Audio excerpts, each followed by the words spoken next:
পৃথিবীতে অনেক দম্পতি আছে, কিন্তু এমন কিছু দম্পতি আছেন যাদের জীবন আজও মানুষের জন্য শিক্ষা। আজ আমরা কথা বলবো ইসলামের ইতিহাসে এক পবিত্র সংসারের সম্পর্কে। তিনি ছিলেন সাহসী, তিনি ছিলেন ন্যায় বিচারের প্রতীক, তিনি ছিলেন আল্লাহর রসুলের প্রিয় সাহাবী। তিনি হলেন হজরত আলী রাদিয়াল্লাহু তাআলা আনহু ও তার স্ত্রী ছিলেন জান্নাতের নারীদের সর্দারদের একজন, রাসূলুল্লাহ সাল্লাল্লাহু আলাইহি সাল্লামের সবচেয়ে আদরের কন্যা। তিনি হলেন হজরত ফাতিমা রাদিয়াল্লাহু তাআলা আনহু। তাদের ঘর ছিল খুব ছোট, সাধারণ, প্রায় শূন্য। সেখানে ছিল না রাজপ্রাসাদ, না ছিল সোনার উপর ধন, ছিল শুধু একটি মাটির ঘর, একটি সাধারণ বিছানা আর দুইটি ঈমান ভরা হৃদয়। কিন্তু সেই ছোট্ট ঘরটি ইতিহাসে হয়ে উঠেছিল সবচেয়ে শান্ত, সবচেয়ে পবিত্র সংসারগুলোর একটি। হজরত আলী রাদিয়াল্লাহু তাআলা আনহু শৈশব থেকেই খুব ধনী ছিলেন না। তিনি বড় হয়েছেন মহান নবী মুহাম্মদ সাল্লাল্লাহু আলাইহি সাল্লামের স্নেহে। পরে যখন তার বিয়ে হয় ফাতিমা রাদিয়াল্লাহু তাআলা আনহুয়ের সাথে, তখন তার কাছে দুনিয়ার কোনো বড় সম্পদ ছিল না। মোহর হিসাবে তিনি দিয়েছিলেন নিজের একটি বর্ম। তাদের ঘরে ছিল না বিলাসবহুল আসবাব, না ছিল আরামদায়ক জীবন, কিন্তু সেই ঘরের ভিতরে ছিল এমন এক ভালোবাসা যা আল্লাহর সন্তুষ্টির ওপর দাঁড়িয়েছিল। এই সংসার ছিল ঈমানের উপর নির্মিত।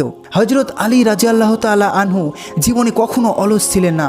তিনি কঠোর পরিশ্রম করতেন, কখনো মানুষের বাগানে কাজ করতেন, কখনো কুয়ো থেকে পানি তুলে দিতেন, বিনিময়ে তিনি কয়েকটি খেজুর পেতেন, আর সেই সামান্য খাদ্য দিয়েই চলতো সংসার। কখনো কখনো ক্ষুধার তীব্রতা এত বেশি হতো যে তিনি পেটের সাথে পাথর বেঁধে রাখতেন, যাতে ক্ষুধা একটু কম অনুভব হয়। কিন্তু সেই কঠিন সময়েও তার মুখে অভিযোগ ছিল না, তার হৃদয় ছিল আল্লাহর উপর গভীর ভরসা। অন্যদিকে ফাতিমা রাদিয়াল্লাহু তাআলা আনহু ছিলেন নবীজির কন্যা, কিন্তু তার জীবনও ছিল খুব কষ্টের। তিনি নিজেই ঘরের সব কাজ করতেন, চাক্কি ঘুরিয়ে আটা বানাতেন, পানি আনতেন, ঘর পরিষ্কার করতেন। এত কাজ করতে করতে তার হাতে দাগ পড়ে গিয়েছিল। একদিন তিনি তার বাবার কাছে গিয়ে একজন সাহায্যকারী চাইলেন, কিন্তু নবী করিম সাল্লাল্লাহু আলাইহি সাল্লাম তাদের এমন একটি আমল শিখিয়ে দিলেন যা একজন সাহায্যকারীর থেকেও উত্তম। তিনি বললেন, ঘুমানোর আগে 33 বার সুবহানাল্লাহ, 33 বার আলহামদুলিল্লাহ এবং 34 বার আল্লাহু আকবার পড়তে। এই আমল তাদের হৃদয়কে শক্তি দিত, এবং এই হাদিস বর্ণিত হয়েছে সহিহ আল বুখারী ও সহিহ মুসলিমে। এই সংসারে কখনো অহংকার ছিল না, সেখানে ছিল না অভিযোগ, ছিল না একে অপরের ছোট করার মনোভাব, বরং ছিল গভীর সম্মান। হজরত আলী রাদিয়াল্লাহু তাআলা আনহু তার স্ত্রীকে অত্যন্ত সম্মান করতেন, আর ফাতিমা রাদিয়াল্লাহু তাআলা আনহু তার স্বামীকেও শ্রদ্ধা করতেন।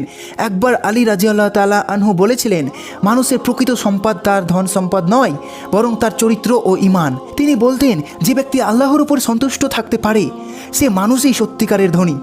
আজকের পৃথিবীতে আমরা অনেকে ভাবি যে সুখ মানে ধন সম্পদ, বড় ঘর আর আরামদায়ক জীবন, কিন্তু হজরত আলী রাদিয়াল্লাহু তাআলা আনহু ও ফাতিমা রাদিয়াল্লাহু তাআলা আনহু এর জীবন আমাদের শেখায় যে আসল সুখ টাকা দিয়ে আসে না। সুখ আসে তখনই যখন স্বামী স্ত্রীর মাঝে ভালোবাসা থাকে, যখন তাদের হৃদয়ে আল্লাহর ভয় থাকে, এবং যখন তারা দারিদ্র্যের মধ্যেও ধৈর্য ধরে।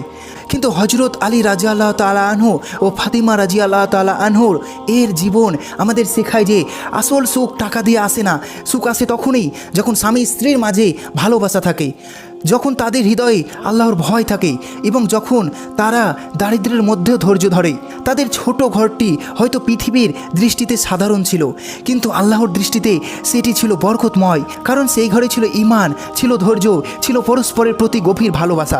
তাই আজই মুসলমানরা যখন সেই ঘরের কথা স্মরণ করে, তখন বুঝতে পারে একটি ঘরকে জান্নাতের মতো সুন্দর করতে ধন সম্পদ নয়, প্রয়োজন আল্লাহর সন্তুষ্টি এবং পবিত্র হৃদয়।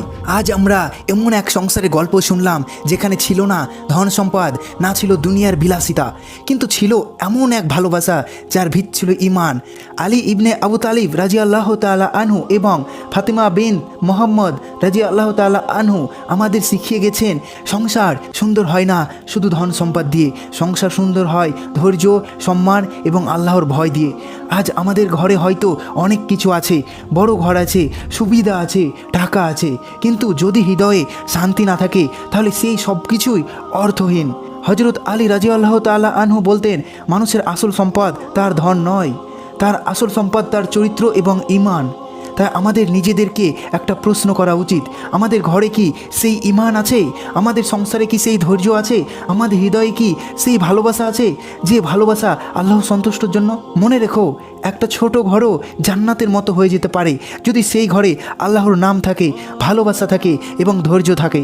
আল্লাহ যেন আমাদের সবাইকে হজরত আলী রাজি আল্লাহ তাআলা আনহু ও ফাতিমা রাজি আল্লাহ তাআলা আনহু এর মতো পবিত্র, শান্ত এবং বরকতময় সংসার দান করেন। আমিন। আসসালামু আলাইকুম ওয়া রাহমাতুল্লাহি ওয়া বারাকাতুহু।